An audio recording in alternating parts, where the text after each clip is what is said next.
I've always said for a long time that I really want a cookbook. For me, I want to be able to reach more people about how to make good food.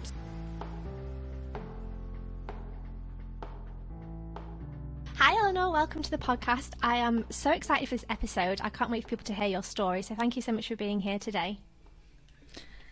Thanks, Rosie. I thought you were going to say, oh man, I'm so excited about this episode. Oh, yeah. But that's like Eleanor 5 years ago saying, oh man, all the time. But yeah, inside joke is that I used to say, oh man, all the time, and Jeremy used to make fun of me all the time about it. Yeah. It seems to be quite an American thing that has been kicked out of me, but...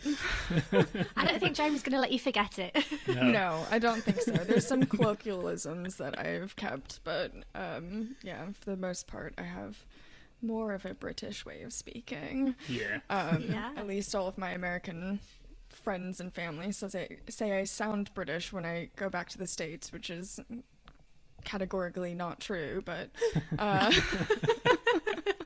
they somehow say that I sound more British, but oh well. Anyway. So to give a little bit of context about this inside joke and stuff, Eleanor is our sister-in-law. Mm-hmm. And we are very happy to have you on the show today to share, your life story until now. So as you mentioned, you're from the US, but you're currently living in the UK. You're a chef. Food is your passion. It's been around your life for most part of your life. And we're gonna dive into your career and everything that you've been doing. But we're going to start with, your American roots first. And so if you take us a little bit about where you come from. So I'm originally from Louisville, Kentucky. And for people that are not from the States, I'm in a flyover state, as we call it. So it's sort of in the middle. I say the closest place that non-Americans would know would be we're about 5 hours drive south of Chicago, but we're technically in the South, just barely, and it has a lot of Southern culture that I grew up with, lots of Southern food and Southern ways of life, lots of monogramming, which Jeremy and Rosie know about because my aunt buys everything with my initials on it or my husband's initials on it. So there's lots of like little things like that I grew up with. And I grew up quite privileged and, went to private high school and private college or university. And I always, think about that in terms of my ability to get to where I am and quite, blessed in that way. So, yeah. I've just realized one thing is not related to your personal story, but I think now most people know where Kentucky is thanks to KFC.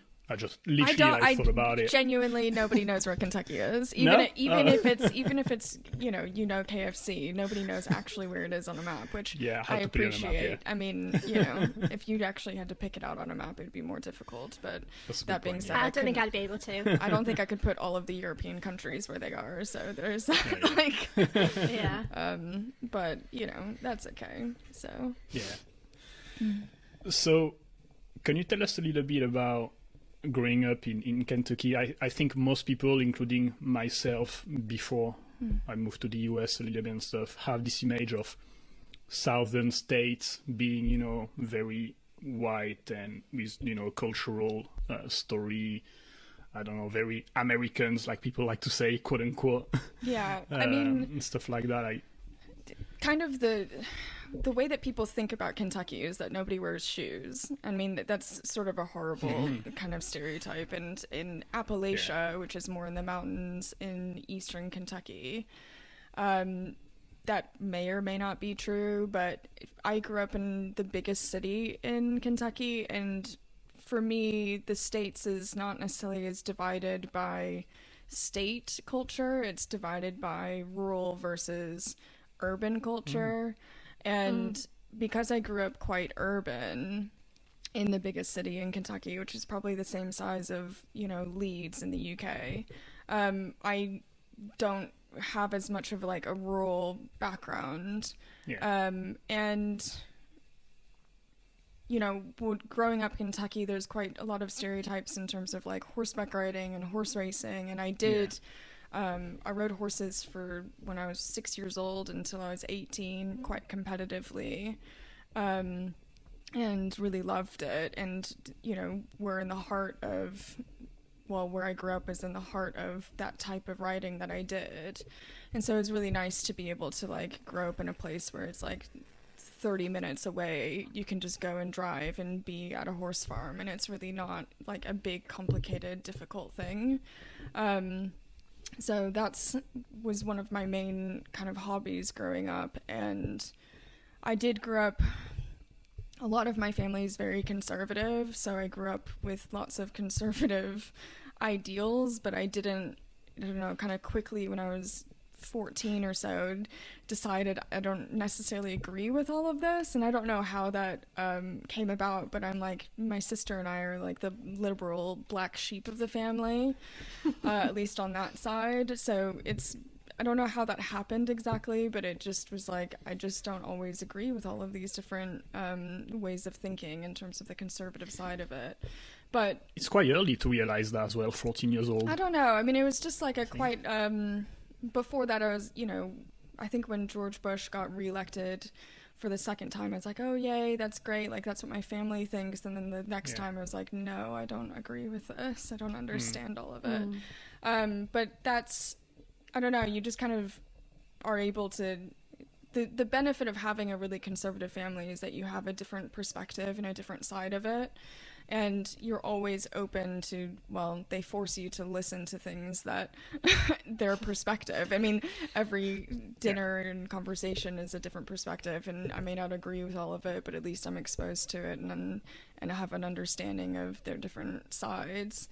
But yeah, again, when you think about the difference between urban and rural culture, the rural areas are going to be generally more conservative, and urban areas will be more liberal in the States, especially. So what kind of child and teenager were you in terms of personality? I was a goody two shoes in terms of I hated getting in trouble. I put a lot of effort and energy into my schoolwork. I was a straight A student. I didn't have a whole lot of friends. It took me a long time until high school to really force myself to get a few good friends that I still have to this day, but it was a difficult kind of road for that. But I just paid a lot of attention to being able to, I don't know, just be successful within my academics. And that's basically me. I mean, I was just like more of a goody two shoes more than anything else, but that has a lot of that. The reasoning behind that is a little bit more complicated, but. And were you very focused on your studies and on the point of being a good student because of like a desire, because you're a competitive person, or because more of like your upbringing and parents telling you need to be good at school to do X, Y, Z in the future? So I've had a lot of thought about that recently, and the reality is that I grew up with an alcoholic mother, and my dad being married to her neither of them expected me to be very good at certain things, but one of the things that happened was that I got a lot of praise when I did things well, and so you kind of internalize that and say, if I get praise for doing and getting a straight A's, and it's something that I can control in my life when there's so many other things that are out of control in my life, then you can be happier about it. And so like you can say, I don't know, like when I was in 9th grade, when kind of everything hit the fan, I got a lot of awards at the end of the year for my academics and for my sport, and I got like a lot of awards at my school function, and it was just a very odd scenario of being like, okay, well, what do I do with all of this? Where's my family and what am I doing with it? But then, you just get the praise for it, and you just continue going, saying you have to keep going and being good at all of these things because that's what you get praise for. You know, like Rosie and my husband Olly grew up with, you know, just be happy and doing what you're doing as opposed to anything else. And I never really had that. I had, you know, just only praise when I did well. And, you know, it got very much internalized growing up, and kind of where my competitive side comes from, I guess. Yeah. So, yeah. What were your favourite subjects at school? Math, science. I didn't love reading. I'm a really, really slow reader, so I kind of stayed away from things that would require immense amounts of reading, like history and English. And it just was like a very tiring thing, but when it came to math and science, I could kind of listen in class and take notes and get it, and I didn't have to do as much work, so it was just an easier fit for me. I still to this day love math and science, but that being said, I don't do math at all anymore, but I took calculus in high school, and that was the last time I really took any real math, so yeah. I think that's the case for a lot of us anyway. Yeah, exactly. Most of the time, yeah. And you mentioned at the beginning about horse riding that you've done now for more than a decade then, when you were young. Yeah.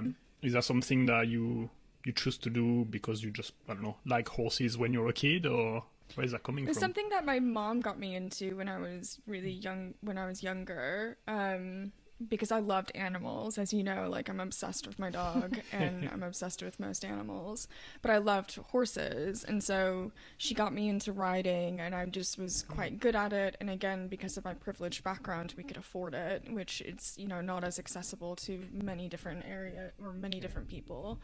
But, you know, I rode from quite competitively from like 11 to 18. I rode in 2 different international teams. One was called an invitational, and the other one was a World Cup, and flew over to South Africa twice for that. So that was quite cool. And then it's a very relatively small industry for that horseback riding, but it's very tight knit. And the people that are still in it are generally, like, people that I rode with in the teams that I was on are generally still in it. They are either trainers, or they're working in it, or they still have horses. It's kind of unfortunate that I can't do that now. It's not something that's as accessible to me here. But I would have to like retrain if I ever wanted to learn how to ride again, because it'd be a completely different type of riding. But I liked riding. I think I have a lot of internal issues with it because it's a very subjective sport, and the better the horse you had, so like the more expensive your horse was, kind of generally the better you would do. And if you were at a certain barn, you would get placed higher, and it was a very subjective and difficult sport to be in for that reason. It wasn't just like, you know, in soccer you have the most goals and that's it. This was a lot more subjective, and you didn't always know why the judges judged the way that they did, and it's so I have kind of like a complicated relationship with it, but I also appreciate everything that it gave to me as well, in terms of like learning how to be competitive and being able to go on a world stage and represent my country as well. So I don't think I knew that before, especially about traveling to South Africa. Yeah. That's crazy. I don't talk about it often, but I just feel like it was a lifetime ago, but yeah. So. And when did food came into your life to the point of being something that you love? So I grew up in the age of the Food Network, which is the main television channel in the States that has all the different food programs. And I don't know, I just started cooking really when I was like 14. My mother was a terrible cook, and we had a really traditional household, so it's not like my dad took any cooking participation. So my mom was the main cook in the household, and she was quite bad, to be really frank. I mean, we grew up with lots of yellow dinners, as we would call it, because there was just like no variety in color. And But for me, I just started learning by watching everybody on these food shows, and I just internalized it. And everything that I read, everything that I consumed in terms of watching, I still know to this day and still, like, understand. It's something that, like, I guess I appreciate that, like, my brain just understands how cooking works and, like, it absorbs all of the information, where, like, other things in my life, I don't absorb anything at all, like how to use Excel properly. Like, I don't absorb it. Like, I just don't understand every single time I have to look it up. But when it comes to cooking, I like, when I read something, I get it, I understand it. And yeah, so from 14 onwards, I would cook a lot. It started a little bit with baking, which is actually not my favorite thing to do now. But it just quickly became, I'm going to start cooking dinner for the whole family. And I loved playing the game of, like, what do we have in the refrigerator? And let's just cook something. And so it just started from there. And when I was 17, so senior in high school, my mom helped me get a job at this wine bar, and I started doing lots of dishes and prep work for them. And it was my first experience being in a kitchen, and I kind of just fell in love with it. I loved the controlled chaos, because if that makes any sense, like, and I still to this day love the controlled chaos, because growing up, as I said, with, like, chaos in my life with an alcoholic mother, like, being able to go into a kitchen and have chaos be controlled was really nice, if that makes any sense. So it's like you're still living in chaos, but then at the same time it's a little bit more controlled and nice to be in. And it was just like you get the adrenaline rush with, like, a busy schedule. And so that's where it started. And my dad would not let me go to culinary school, basically. He said, do not go to culinary school. You got to do something else. So I went to college and I got a nutrition degree instead. But when I was there, I worked at a James Beard award-nominated restaurant, and I worked at some other restaurants in the area in Cleveland, Ohio. But they were very good restaurants, and I just got a lot of experience from working in those places as well. So I'd work like 35 to 40 hours a week in addition to doing my studies. So yeah, it was I gave up a lot of my social life for it, but I really loved being in the kitchen and being able to do that as well as making money, which was nice. Do you know why your dad didn't want you to go to culinary school? I don't. Is it because it wasn't like a normal job, or? Yeah, I mean, I think, like, you know, I have the brain to sort of do anything that I wanted. Like, I could have done anything, and I have a push and pull all the time of, like, I really love cooking, but I also wish it was a little bit more, like, it had a set path. And my dad is the same way. He likes the set path. Like, he's a doctor, so, you know, you go to university, you get a degree, then you go to med school and you get that degree, and then you do residency, and it's just like a very set path. And if you apply yourself, you will generally be successful in it.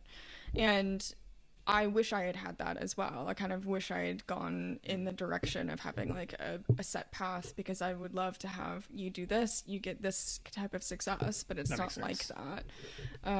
So, but, you know, it kind of just comes with the territory of working in the industry that I'm in. So something I found fascinating about you said to me before is that you remember memories from what you ate at certain places. Can you talk to us about that? Because I find that fascinating.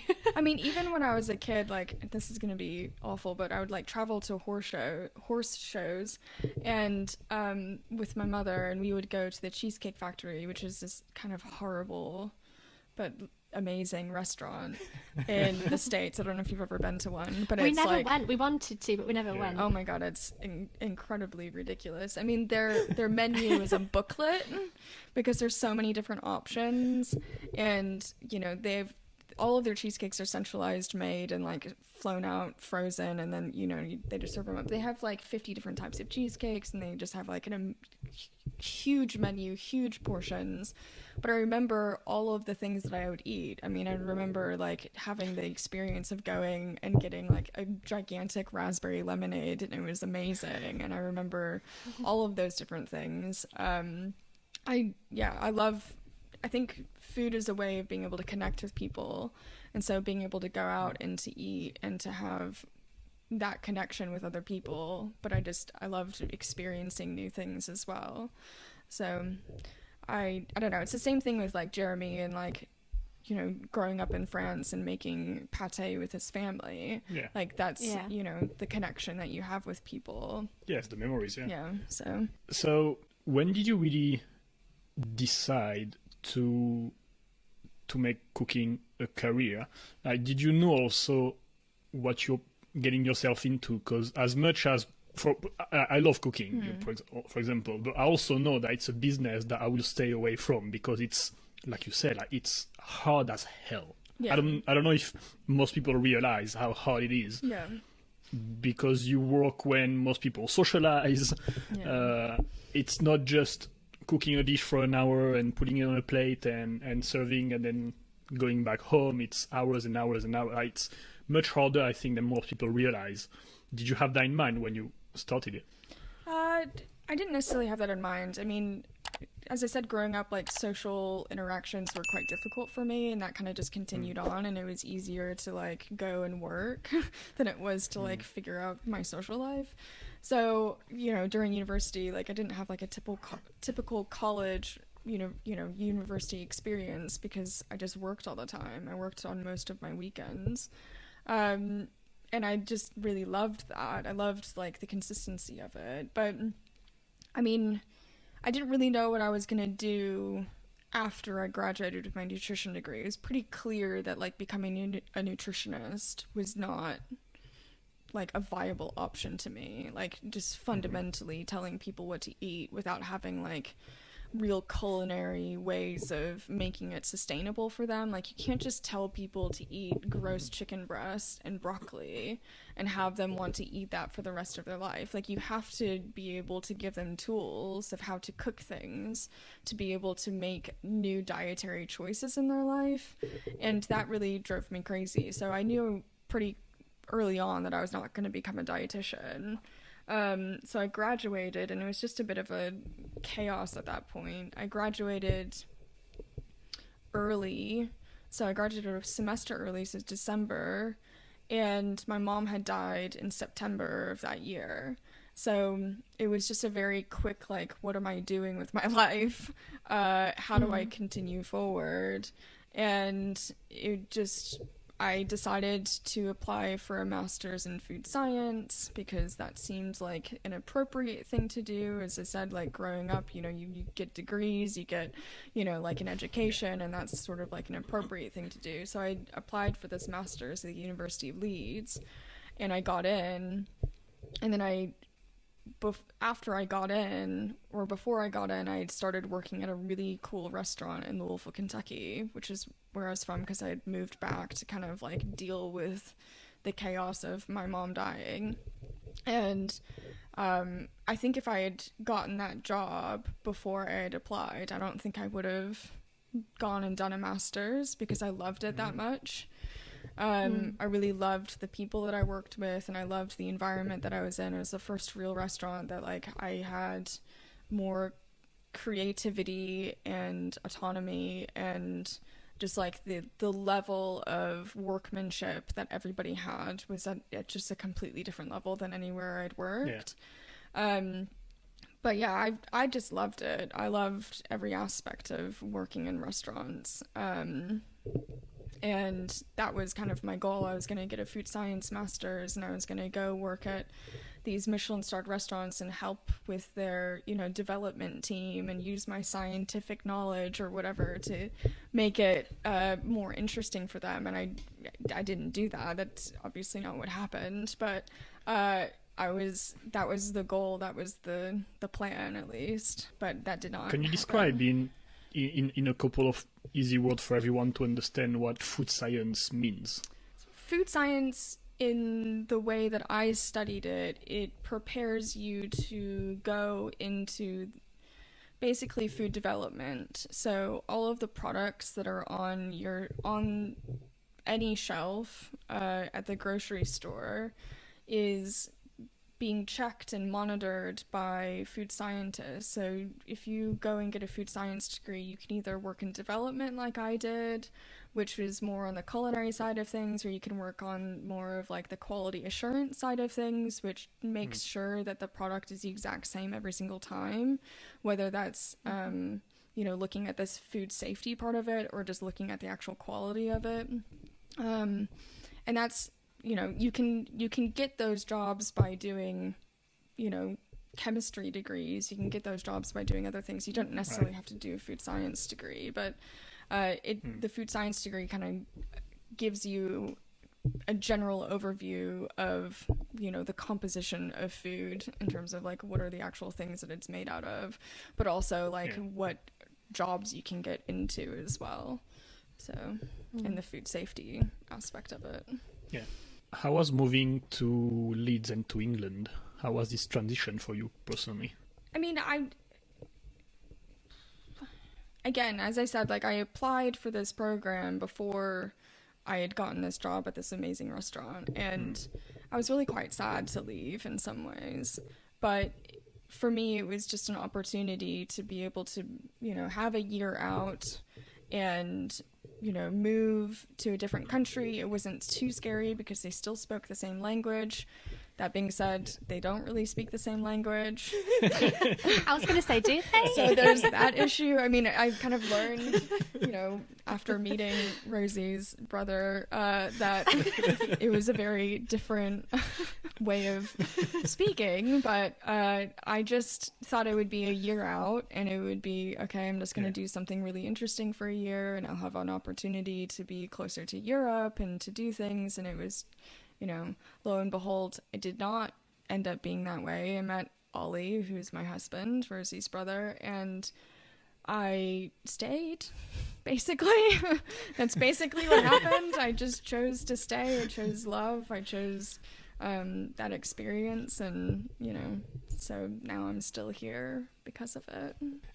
And the reason you applied in a food science degree in England was, I'm sure you could have applied to one in the US. I'm sure there must be at least one somewhere. Was there a specific reason you picked Leeds, or it was also just maybe to get away because of what was going on? It was a combination of issues.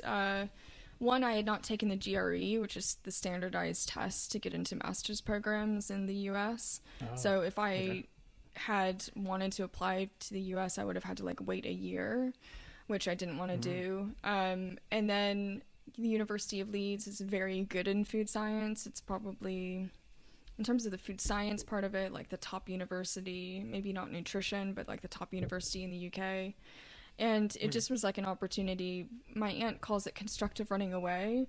So, as I said, my mother died about a year before I moved, and so it's constructively running away from the issue of let's go do something different, and just not really facing all of the different issues that I was having to deal with.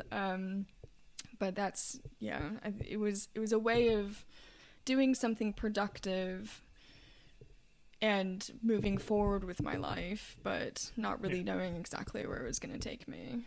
So I've never heard this expression, but I totally understand it. It totally makes sense, actually. I could relate to it. Kind of what we've been doing for 4 years. I feel like you all understand what that is more than other people, but I'll use it again to justify myself sometimes. Exactly. How did you adjust to life in Leeds and in maybe UK in general, culturally speaking and stuff like that? It's different, but also you mentioned that in the US you're not like a social butterfly and stuff like that. How was moving in a new place where you don't know anyone? And I got incredibly lucky with my flatmates, at least one of my flatmates, and while I moved into brand new accommodation at the University of Leeds that was specifically built for international students, but one of my flatmates was English, and I'm still really good friends with him today. So that kind of just helped spearhead being able to be more social. And it was quite difficult because the whole program, what they don't tell you about master's programs in the UK is that it's really just about making money for the university. So they get lots of international students in. and they pay, 3 times the amount of fees that UK students pay. And, the entire program, from all of the different master's programs within the food and nutrition program, there were maybe like 5 English people in total. So it was, the rest of it was, there was maybe like 1 or 2 Americans, but it was mainly either African or Malaysian people that were doing the program. So that was culturally a little bit difficult because I just didn't have as much in common with them. I mean, but it was a great experience in terms of getting to know them. It's just very different. But yeah, I very quickly met Olly. So I moved in September. I met Olly like November 1st or something, which was at the Halloween party weekend. So it was a very quick turnaround of meeting Olly. And then when I met Olly, it was very like dive headfirst into this relationship. And so I guess that was my main relationship that I created when I was at the University of Leeds. But he's the one that taught me all the differences between English and American speaking and how stupid I sounded and all of those things. But yeah, that's basically it. So Rosie was also here to remind you about your American accent every 5 minutes. Yeah, exactly. I apologize for that, but like when I first met Eleanor, she would say things like tomatoes, which I loved, and like I still say tomatoes. I do say basil. I know. But yeah, it's. I don't take the piss anymore. But like when I first met you, I was like, oh, because I love accents, and I was just repeating everything you were saying because I love it, and I think it was taken the wrong way. Rosie has that thing where she can't listen to other people speaking differently and like not repeat it. She has. I think there's a word for it where you just like have to repeat weird accents that are around you. It's not I now repeat them in my head and not out loud, so I'm now not like offending people. It just in my head I'm like, oh, I love that word they just said.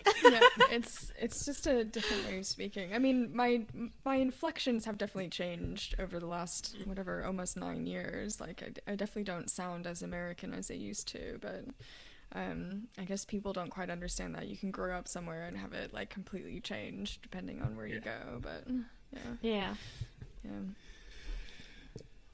So throughout your degree, you went through your master degree. At the beginning, you had the intention of this time of your life being just a break away from the US, and obviously meeting Olly changed things. But at what point did you realize, and maybe did you have this conversation about, like, I might not go back? I don't know. It was a lot of like difficulty with that. Like it was just like, well, what do I do? How do I do this? And I got this random job after my degree that I really, really hated. And it was a way of staying in the country. And I did it for about a year, and I was like, I can't do this any longer. Like, I don't know what to do. And I also was very ill at that point, but didn't really know it. And so that was a very difficult year. Olly and I moved down to London and for his job, and then my job was also in London. And we just, I just had a very difficult time adjusting to that life because it was a lot of commuting and I was really sick and didn't know it. And we ultimately just decided, well, we're just going to get married and then you can do what you want. Well, I can do what I want. And so it was very like, I didn't really want to get married at 24 years old. Like that was not my goal in life. Like I had, my dead mother's, ear or her saying like, don't get married young. And it was like very difficult to like make that decision. And I kind of had to go into it being like, okay, well, we can get divorced if needed. Like we can. It's like, that's not like the worst thing in the world, but I do want to commit to this relationship for a certain amount of time. And, so far so good, at least. We're still together, and I'm happy about that. So I basically just needed well, the thing is, you needed that opportunity, didn't you? Because had you gone back to America, it might not have worked, because Olly probably couldn't have just moved over there for the sake of it anyway. So it's one of those things where like you get married to then see if it'll come work and you can have a healthy relationship, which you have. So it was a risk, but it was worth taking. I mean, it was very hard. Like I felt I don't really have the resentment now, but it was a lot of like, I had all of these career aspirations about what I wanted to do with my life, and I look back at it and be like, well, even if I wanted to have worked in all these different restaurants or have done that lifestyle of working in restaurants and doing like the development side of things and like working at this high level, you know, you'd be working 18 hours a day, and I physically just can't do that because I have an autoimmune issue that has now been diagnosed. Like, it took like many years to be diagnosed, but I have an autoimmune issue, and it just makes me extremely tired sometimes, like debilitatingly tired. Like, I'll fall asleep anywhere and like just can't walk, can't talk, can't do anything. And so I spent a long time like having those issues and not really understanding it and not really being able to get over it until many years on. So I'm happy to be physically better, but I look back at that life and be like, well, I couldn't have done what I wanted to anyway. Even if I had wanted to go and work in these restaurants, I just physically would have like collapsed, and I would have mentally collapsed because I physically would have collapsed. So I'm happy that I'm not doing that necessarily. I don't know, like it's been an interesting ride of like, how do I get to the place where I want to with my career, because all of the different avenues that I could take for a consistent job was very like not fun and not what I wanted with my life. So it took basically being like, okay, well, if I can't find it elsewhere, I'm gonna have to make it for myself. And Ollie's been supportive the entire time for that, which is great. So talking about your career and your aspiration, at this time, what was your ultimate goal career-wise? What did you want to do? I really wanted my own restaurant. Like, I really wanted to be cutting edge and innovative and like spending all this time doing innovation in terms of like being at the forefront of food. And that looked like, in my head, to go work at the very best restaurants in the world, learn that, be able to then get backing and support to be able to open up your own restaurant and then continue that forth. I'm kind of glad I'm not doing that, because the amount of hours that it requires to work that type of job is insanity. I'm also pretty clear now that that's not my culinary journey either. Like, being at the forefront of like changing how people view food is not necessarily like what I care about now, because like I like going and eating at Michelin-starred restaurants, but especially the higher end levels, but I don't find it as memorable because it doesn't have any like cultural context to me. So if you are so innovative that the meal or the dish doesn't have any cultural context, it just doesn't land very well, and it's not very memorable. And so what I view cooking as now is more of a curation. So you're curating ingredients, you're curating recipes, and you're curating ideas that then are tasty and delicious and have cultural context and, create memories for people. And it's not as much as like being on the innovation side of like completely changing how we eat food. I don't care as much about that anymore. Like, I like being innovative, but I also like being able to execute things to such a high level that people really love it. Like, I'm really quite well known for chocolate chip cookies, but that's curating a recipe and doing it perfect every single time, which is not, in my mind, very complicated, but it's being able to make sure that you get all of the different ingredients and make sure that it's, going to be good every single time. But it's not anything new, so we also need to shout out your mac and cheese, because that's like Jeremy's favourite dish in the entire world ever. But I did want to talk to you about the pandemic, because for a lot of people, their lives stopped, they had lost their jobs, they struggled through it, there was a lot going on, and there was a few people where it actually helped them in their business, and it's okay to say that, it's okay to acknowledge that some people suffered and some people benefited, I guess, from it. So I'd like to talk to you about your experience of the pandemic and how that kind of kick-started your new business. Yeah, so I'll back up a little bit. Olly and I had been working on converting. We had moved out of London and we bought a house with a garage, and we had them in our minds that it would be something for a business for me. And so we spent about a year until October 2019 creating it into like a commercial kitchen, and we put in, you know, commercial refrigerator, and we had a commercial sinks and dishwasher, and the purpose of that was to create a space where I was going to teach people how to cook. I thought that would be really interesting. I really loved cooking. I could, you know, tell people so much about it, but then it wasn't really going very well, first off. So from like October to March 2020, it was not going very well. I was not getting very far with it. And I was certainly not making a whole lot of money. And it was just very quickly in March 2020 of like, oh my God, well, I can't do cooking classes at all anymore. What am I going to do with my life? Like, we just spent 12 grand or something on doing this garage. Like, what am I going to do? And it was very just quickly like, I didn't want to do it. And people had asked me about it in the past. I didn't want to do it because it was just like, it felt horrible as a chef to be making food and putting it in foil trays. But I just did it anyway. And Olly reconverted our website and allowed people to order meals that would be delivered. So I changed my business from, you know, trying to be a cooking school to a meal delivery business.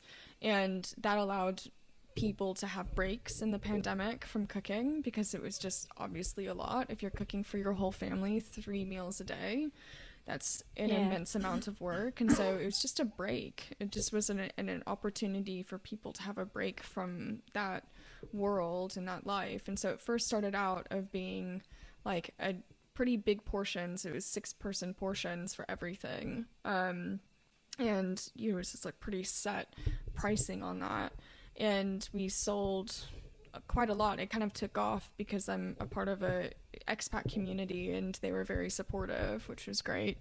And they were also desperate for a break from cooking for their families, and it, you know, just needed something. So you know, and then I've just continued on. So I still do the meal delivery business about 3 days a week. I deliver meals between portions of 4 to portions of 6 of every single item, and each day has a general theme to it. So I have, like, yesterday or today I delivered like a Greek theme, so people could choose between harissa chicken or lamb koftas or halloumi, and then I had a couple different salads, just like a traditional Greek salad or tabbouleh salad.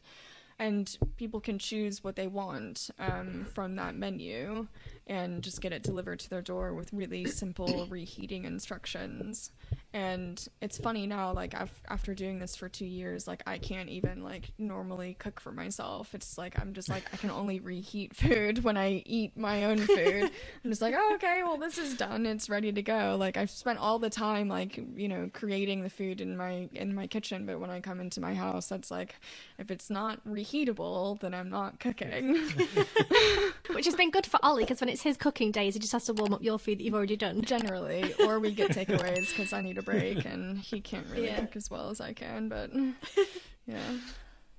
It's interesting what you said about, at the beginning, it's not something you wanted to do at all, because being a chef who put like good gourmet food into a tray feels wrong, I guess, for you. And it's interesting because I also see it as it's also an opportunity for people to eat nice food that maybe they don't know how to do themselves. Because again, you say, you know, like the recipe that you do maybe are not as disrupting as you thought they could be, you know, if you are in a Michelin star restaurant, stuff like that. They're traditional meal that most people know, but you have the skills and the knowledge to make them taste better than if I was making them. Yeah. I think that's the main thing. It's like Thomas Keller, who's a really famous chef. It's like 50% of cooking is coming up with the idea, so like curating the idea and being innovative or whatever, and then 50% of cooking is execution. And so the thing that I guess I take pride in now is a little bit more on the execution side of things, is that I take the time and effort to be able to do things properly every single time. And I cook quite traditionally. I don't, do crazy things. I don't really sous vide. I don't do like, I don't know. I don't use agar. I don't use xanthan gum. Like I cook very traditionally, and it's nice to do that. Like I don't feel the pressure to be like super innovative. It's also that doesn't sell. Like anything innovative does not sell. So there's that issue. You have a business side of it of like, I need to make money. Like this is how I'm paying my bills. I have to be able to make money. I have to choose items that are going to sell. And that's been difficult as well because I'm catering towards families. I'm not catering towards individuals. Like if you have a takeaway, you can choose individual portions. That currently is something I've decided not to do because it just financially doesn't make enough sense to be able to do individual portions and deliver them. It's too costly. But if you force people to choose like larger portions, then it basically forces them to. Well, it makes it more worthwhile with like deliveries. Like rather than delivering a meal for £20, you're delivering a meal for £100 or whatever it is. Like, and so I mean, it just makes more sense. Eventually I might be doing 2-person portions. We'll probably get there at some point, but or individual portions, I haven't decided, but we'll see how that goes. But yeah, at the moment it's catering towards families, and with that comes catering for kids. And so you have to choose things that are, kid friendly. That being said, a lot of my kid friendly products like mac and cheese or mashed potato or like, carb heavy, people don't choose them.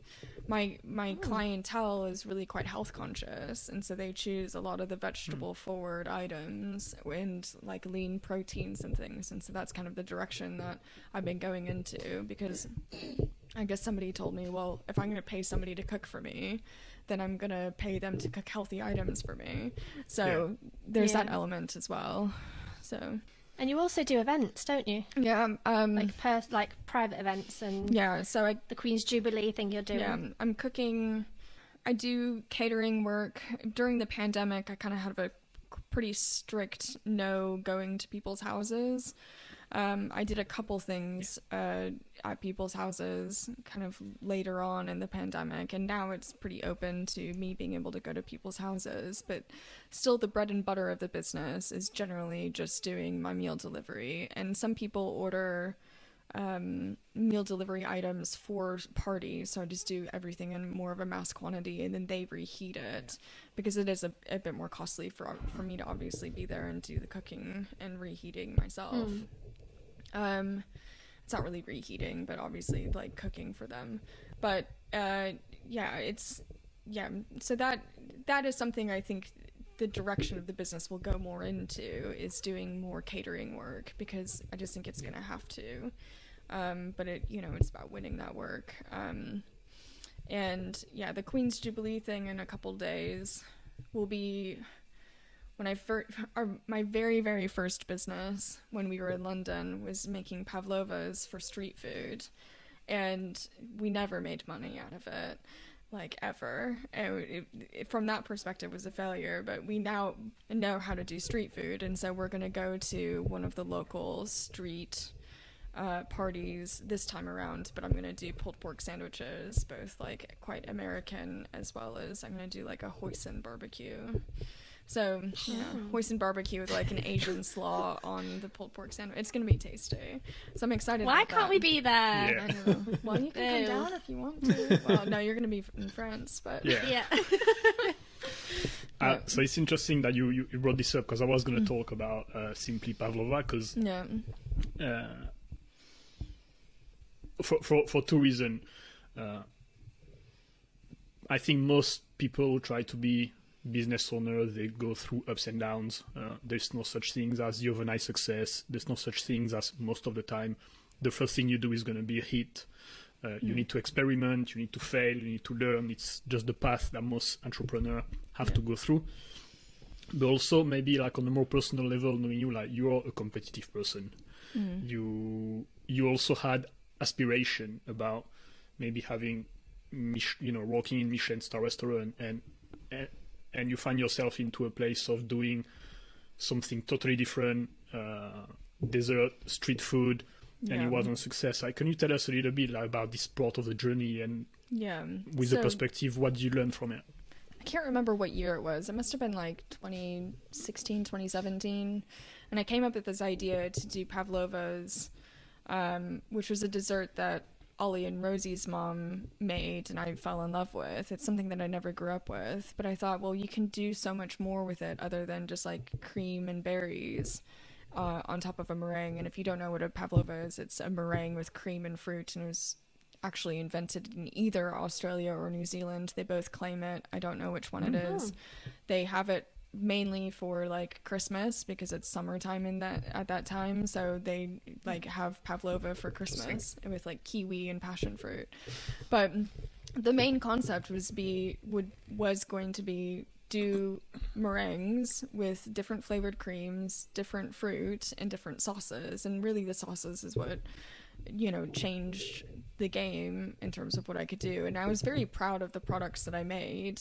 They didn't really sell particularly well, but I was very proud of the product that I made. The idea was like allow people choose what they want and make the things that they want. And ultimately, I had to kind of steer people in the right direction. Like one of the pavlovas I made was I called it an Elvis Presley pavlova, which is like a cocoa meringue with peanut butter cream, bananas, chopped peanuts, and salted caramel. And it's still one of the best desserts I've ever made in my life, but it's very, very good. Anyway, so we started doing that, and we got into like a dessert street food fair in London, and we were doing this out of our tiny little flat in London, and I was making like hundreds of meringues in this tiny little flat, and we bought all of these different products, and like to have a street food vendor, you had to have a tent, and you had to have like a table. So we spent all this money on these things, and it was being stored in our apartment, which was hilarious, like genuinely hilarious. And we just kept going. We got invited to like one of the best street food markets called Maltby Street Market, and that seemed like a really good, successful thing. We were told that you could sell up to like 300 portions per day, and we're like, oh, well, that's not so bad. We can do that. And so I went in the first day and had like just a gajillion portions of these pavlovas, and we just did not sell. Well, we sold fairly well at Maltby Street. It was later on that we really didn't sell, but at Maltby Street we did decent, but we didn't sell 300 portions. It was more like maybe 100, and so we just like gave away a lot of the meringues. And it was nice to be able to create something and be, I don't know, the sole creative entity, and that, which is kind of what I always wanted. Like, I never loved the idea of like living in anybody's shadow from a creative point of view. I really wanted to have my own business and have my own creative stamp on things. So that was nice, but it definitely didn't, it did not sell enough. And so we spent a lot of time doing that, and then we got into a different market, and there was one time, it was like April time, and we were at this other market, and it was over the weekend, and it was probably like 3 degrees out, and just nobody bought pavlovas, because why would you as an outdoor market want to eat a pavlova in any way, shape, or form at that time? I mean, we sold 17 pounds that day. I mean, it was awful. And I'm sure it probably cost you a couple of hundred to actually go there and be it was a vendor. Genuinely terrible. I mean, at that particular vendor, it wasn't that you paid a fee to have the stall. They took a percentage, and they were just like, great. Okay. But generally, you pay a fee to be there. So, and, we did a few other things, and once we moved out to where we are now, which is in Surrey, outside of London, we tried to go into London a few times, and then we got a car, and the car broke down one day. So I like made all these pavlovas, the car broke down, and it's like, well, we can't go. And so, and it just was like, that was the end of Simply Pavlova. It was just like, this is pointless. But the week before that, I sold more lemonade than I did pavlovas, and it was just like, it just it didn't make any sense anymore. It's just like, what am I doing? Like, I don't do dessert. Like, I generally am not like a dessert person in terms of a chef. Like, I don't know why I'm doing this. And so that's where having the space outside became like the most important thing in terms of creating, is like, create the space and then you can do what you want with it. You can create and do and cook anything that you want and create the business that you want. We didn't know exactly where it was going to go, but it was purely, I had to have the space to be able to do that, because, my experience of being in a small flat in London and trying to work out of that was really tough. I mean, we had boxes and boxes of stuff like piled into that flat. It was hilarious. Yeah. But I remember we came to stay with you and we slept on the sofa bed and there's like a pile of boxes and we were like, is that going to fall on us in the middle of the night? I mean, honestly, like, I don't know how I lived like that. I mean, it was just, I can't even deal with it now. Like, awful. But, oh well. Yeah. So something I like to talk about is also the cooking world, because I know you mentioned some things privately, and I think the cooking space is quite interesting and very what's the word? I forgot the word, but I'm gonna make it up.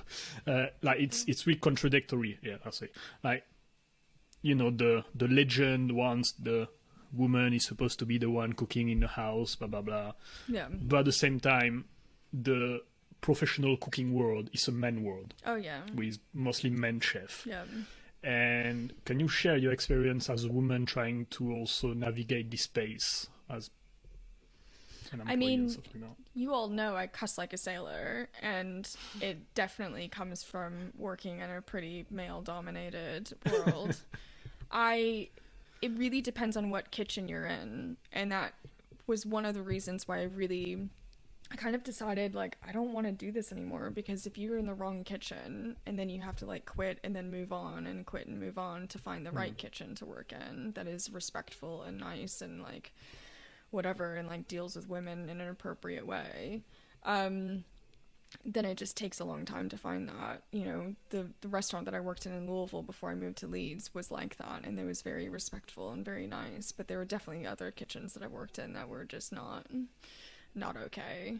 And a lot of it is just like people accepting it for what it is, but at the same time, there was one time where I was just like, this is inappropriate and I don't feel comfortable with this.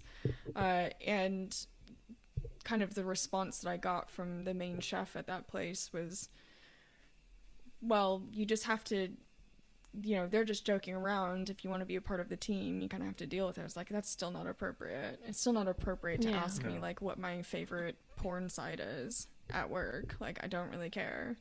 And I had probably one of the worst experiences, not actually working in restaurants, but working for an ingredient company in London, well, outside of London, just outside of London. And that had the exact same mentality as some of like the really, macho, heavy, men-oriented restaurants.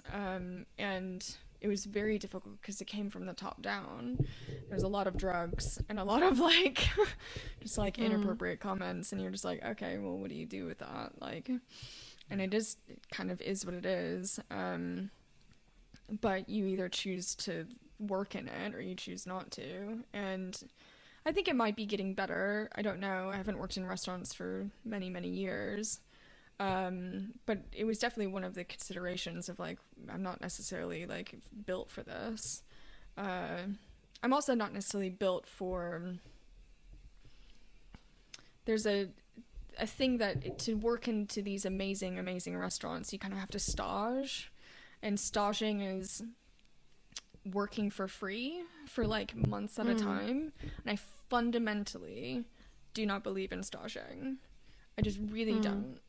Because people need to be paid, and it is inequitable, the opportunities that people have to be able to, like, I was from a privileged background, I had savings, I had money from my family, I could go do those opportunities. If I wanted to go and stage at Noma in Copenhagen, I could have.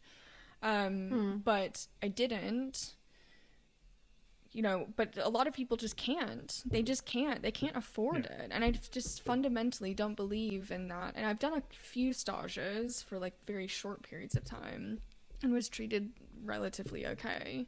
But some of the things that they make you do is just also stupid. Like, I spent 5 hours one day picking gorse flowers during my stage. And if you go, like, out to any English countryside and you see those really prickly bushes with yellow flowers on it, that's what I did. So I just pricked my finger for 5 hours pulling yellow flowers to make a cordial, which is just like a simple syrup with gorse flowers in it. And they thought it was really cool because it was yellow. And I'm like, does it have any flavor, guys? Like, why are we doing this? You know what I mean? Like, it just like, that's a type of attitude in terms of those restaurants. And I'm just like, I just don't care enough to do something like that for 5 hours and use free labor to do that. And to make things that aren't even tasty, like, and it's supposed to have, time and place, and you're using something local, and it's like, well, does it even taste like anything? Does it have flavor? No. Like, why are we doing it then? Okay, it has yellow color, you could use yellow color from something else that's not as complicated. But yeah, fundamentally, I think, a lot of restaurants in general are gonna struggle because they are dependent on this free labor. And they're dependent on this type of, like, crazy amount of labor, but it's free because they can get it. And I'm like, well, why is that okay?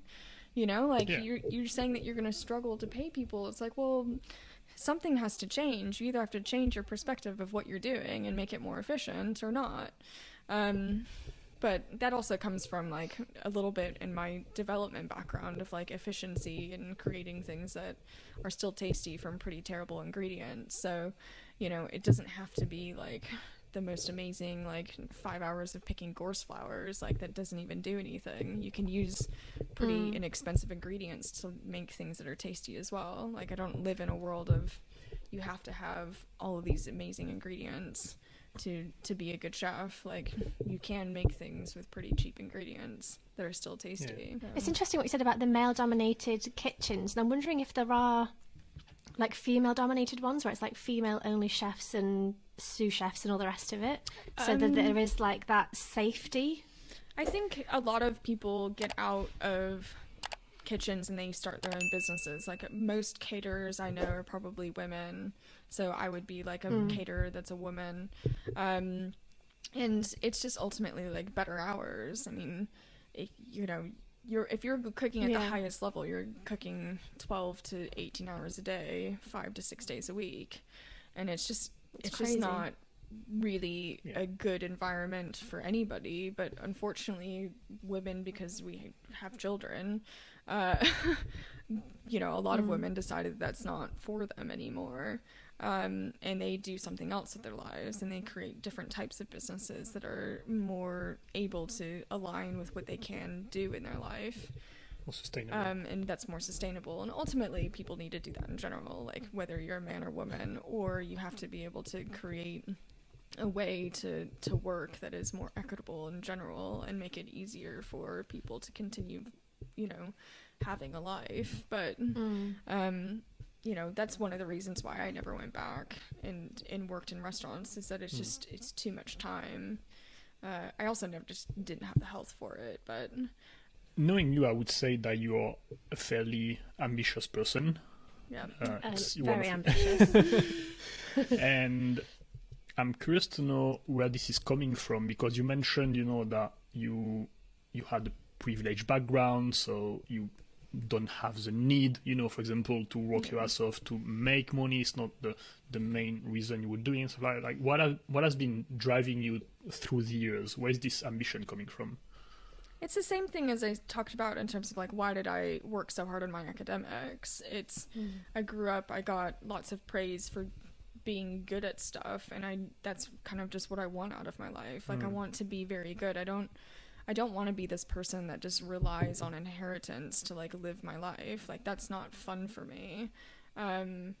I have a very hard time, like, having downtime, and if I do have downtime, it's, like, really downtime, and it's, like, not efficient in any way, shape, or form. And I really have always just wanted to have a career.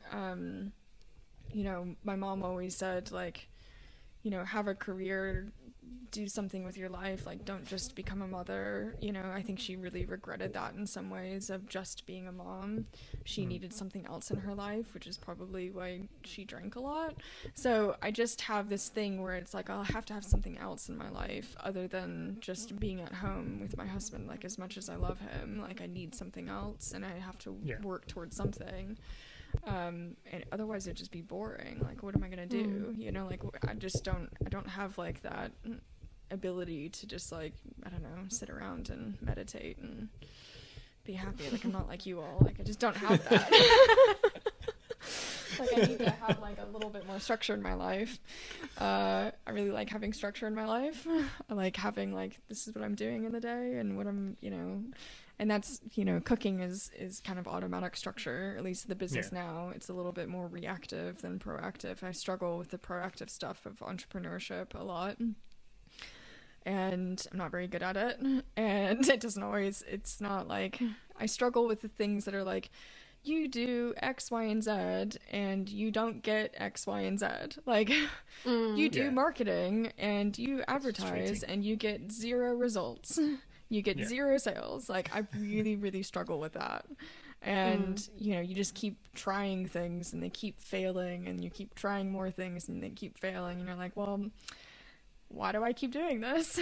That's the stuff that I really struggle with. But I'm very good at, like, I get orders in, I order the food, I cook the food, I get the food out. I'm very good at that.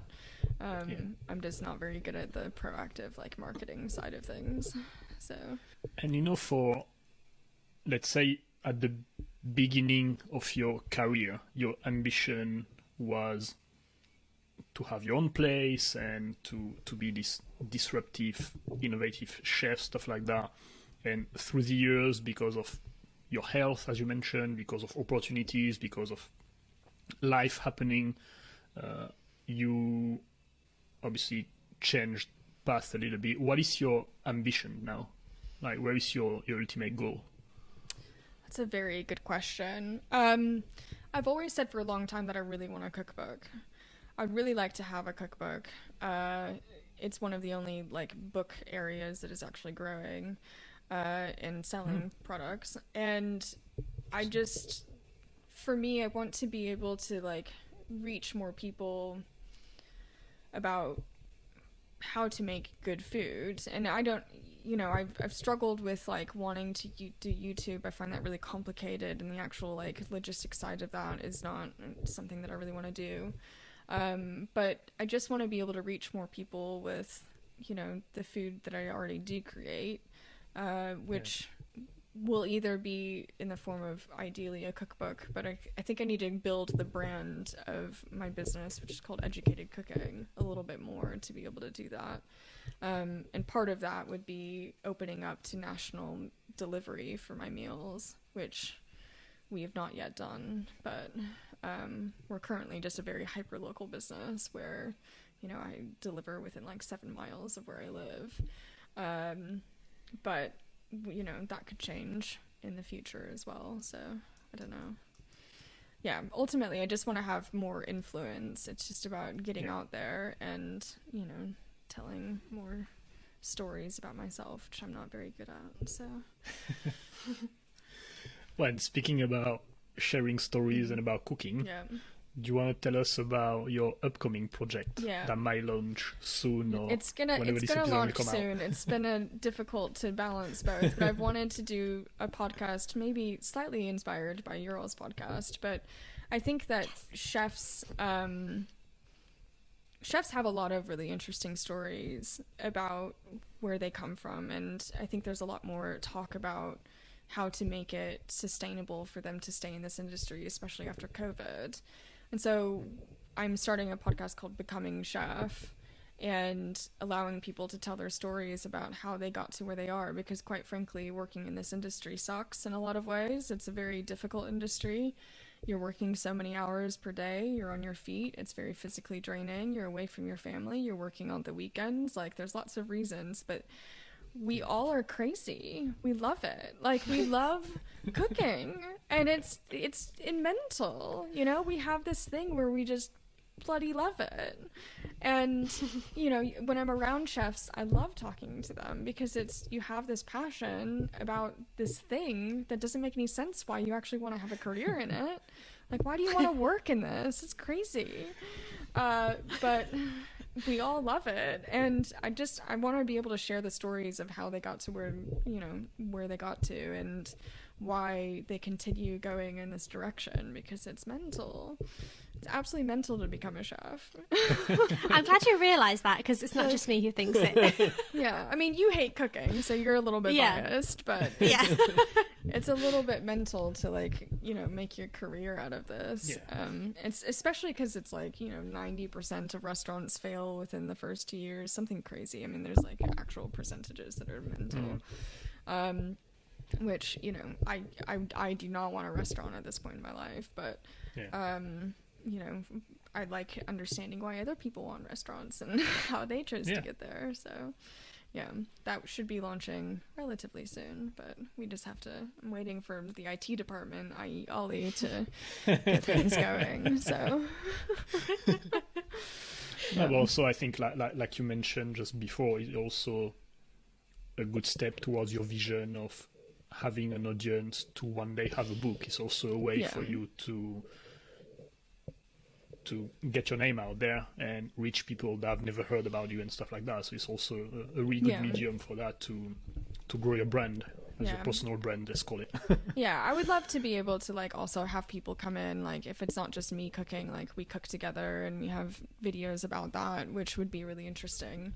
But that's, you know, out of the podcast world. It's more of, like, teaching, you know, how to cook. But that could be interesting as well. So it's, you know, sharing, you know, different ways of cooking. And that's something I've really missed working on my own, is that I feel like I'm stuck in a world of cooking the same things that I have been doing since I was like 14. I'd like to be able to, like, explore a little bit further afield and, like, learn more and do more and, you know, try more recipes. I just don't always have the time or the energy to be able to be like, let's explore a million other different things. And it's like, well, does it even sell? Like, I still have the business hat on of, like, does that even sell? What's the point of doing that if it's not going to sell? Which maybe I need to get out of and just have a little bit more fun and play when it comes to food. But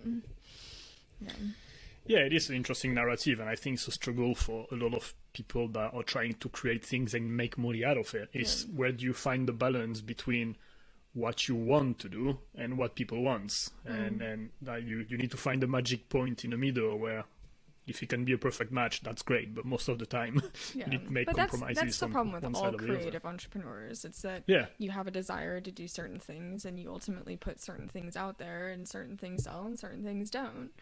You know, and you just have to kind of go with it. And does it get boring after a bit? A little bit, but ultimately, like, I'm proud of being able to make money. That is an important thing in my life. Like, I like being able to say, like, well, I actually have a financially viable business. Like, coming from my Simply Pavlova days, like, that was not a financially viable business, and I don't ever want to go back there. Like, I don't ever want to go back to a point where I'm, like, making no money. Like, that makes no sense. I like being able to do things that are financially more viable, but so it's trying to balance that and have, like, projects that are, like, more fulfilling, but then also have the time and energy to be able to, like, continually, you know, financially support myself. No, what's really interesting listening to you is too often we hear about kids and then adults coming from privileged families and background.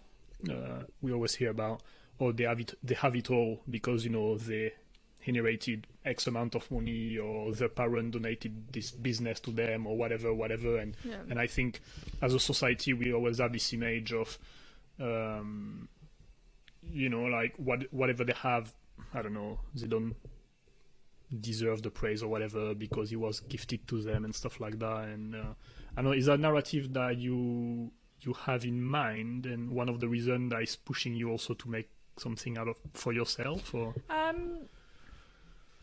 I've never really thought that anything's been handed to me, but I also have to appreciate that I just because things aren't handed to you doesn't mean that you have an immense amount of privilege, if that makes sense. Like, I still had the opportunities to go to a private school. I still had the opportunities, like, yes, I took it and I did the most that I could with it, but I still had those opportunities, and not everybody has that. And I think you just have to, like, accept that I had an immense amount of privilege, but I feel a minor amount of guilt about that. But at the same time, you know, you have to use it in the best way that you can to move forward with your life. And if that means that I have the opportunity to spend 12 grand on a kitchen and, you know, create something for myself, then that's great. Do I know that not everybody has that opportunity? Yes.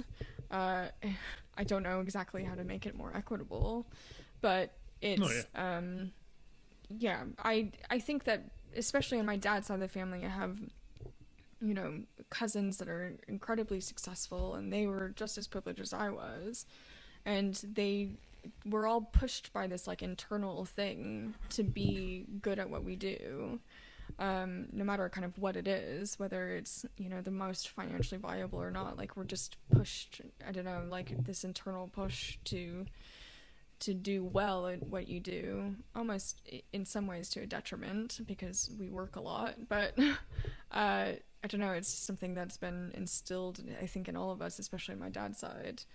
And I don't really know how to, like, be happy without it, if that makes any sense. Like, when things are really failing in my life, I'm the most unhappy. I'm kind of the most content when I have, you know, viable and tangible success to look at, which is probably not particularly great in terms of my mental health, but it's, you know, that's what exists in my life. And you know, I'm always kind of worried about having the tangible success, which I don't really feel like I have yet, but, you know, well, that might be just an entrepreneurial thing where you just, like, never feel like you've made it. Like, the goalpost constantly moves. Probably, yeah. So, like... Well, also, my question also is, like, how do you define success? Is it a number? Is it... I don't know. A status? I think part of what I have always wanted is to have, like, a voice within the food industry and be able to, like... You know, part of that would be, you know, having a cookbook, but also being able to be, like, featured on TV. Like, I would love that, but it's just trying to be able to create that voice and, you know, getting the confidence to do that as well. I'm very shy, and so it's difficult to, like, be confident enough to, like, go and I also just, like, don't like the logistics of, like, creating videos. That's, like, if somebody could create the videos for me and I just show up and I do the cooking, that'd be great. I just do not want to spend the time creating videos and things. So it's a little bit of both. It's like, I know that the direction that I want with my career is, like, you have to spend a lot of time not being financially as viable. And I struggle with that because I want to be financially viable, but also have the energy to, like, do these other things, and I don't always have the energy to do both. So that's the difficulty. So it's kind of interesting, like you said earlier, about your dad kind of went to medical school, became a doctor, do those things, and there are quite a few careers where you like, you know, you want to do something, but there's not just that, like, A, B, C, and you get somewhere. It's such a tricky, like, you know where you want to go, but how do you, like, there's no guidebook of, like, okay, we'll do this first, and then you'll do that, and then you'll get a cookbook, and then you'll be on TV. Like, there's no kind of path. And there's no, like, way of knowing exactly how to do it. And I don't really have anybody in my life that has started, like, businesses from scratch like this. And so I don't have anybody to, like, really look up to or to talk to, or, you know, like, I just don't have anybody like that. Most of my family is more corporate, or they work for other businesses, or, like, my dad, he's a doctor, and so it's just a very different type of world, and it's just incredibly difficult to, like, create space, especially in a very saturated world of, like, YouTube, like, where you like, you're starting in a very, very saturated world, and I find that really overwhelming as well, because you're going to start from, like, nothing and not get anywhere with it, and it's not going to be financially viable. And I have a limited amount of energy because of my autoimmune illness, and so it's very hard to be like, let's take some of my chunk of time and do that, as opposed to you know, doing something that's financially viable and I can actually make money with it. So kind of like the busier I am, the less I post to Instagram, because I just don't have like the capacity to deal with that. But hopefully that will change with like, if, you know, we stay busier and, you know, the meal delivery diversifies a little bit and does more catering work, then I can get more people in, and then we can have more time and do these other things. But it's being able to also have the confidence in doing it as well. So that's kind of the difficulty.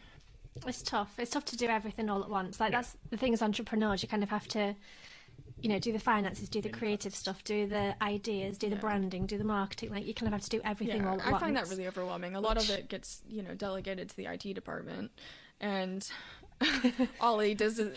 Is he the marketing, the branding, the financial? He's like everything department. No, he doesn't do all the marketing, but he definitely does like all of the financial stuff. He does all of the accounts. He does all of he does a lot of the website. At least he did all of this setup of it. And so I can now take a hold of it and do a lot of the website not development, but like post my own menus and stuff. But I don't do any of the development part of it. I just don't have like the brain or the capacity. Like, speaking about how your brain works, like I just don't like YouTubing how to work WordPress. You know, like I find that really hard, and every single time I do it, I fail. And so it's a very difficult thing where like his brain works like that. So it's like, well, I work in the food space and I'm very good at other things, but I'm just not very good at that. Yeah. So it's kind of knowing what you're good at and what you're really, really bad at as well. So I'm hoping that's a skill that's actually useful. But I just don't see the point in doing things that I'm really terrible at. So it's just like, if it wasn't Olly, I'd be paying somebody else, because I'm just not going to do it. So. I mean, it makes sense. Yeah. Thank you, Elle. That was really cool to dive into your journey and your story. We got one last question before we wrap it up. Oh, you want me to ask? Is it your normal question where you ask like, oh God? Yeah. I don't know who to answer for this. Okay. You can start thinking while I ask it. I'll give you a couple of seconds.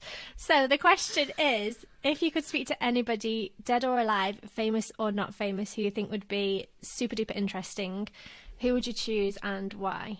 Oh God. I don't know.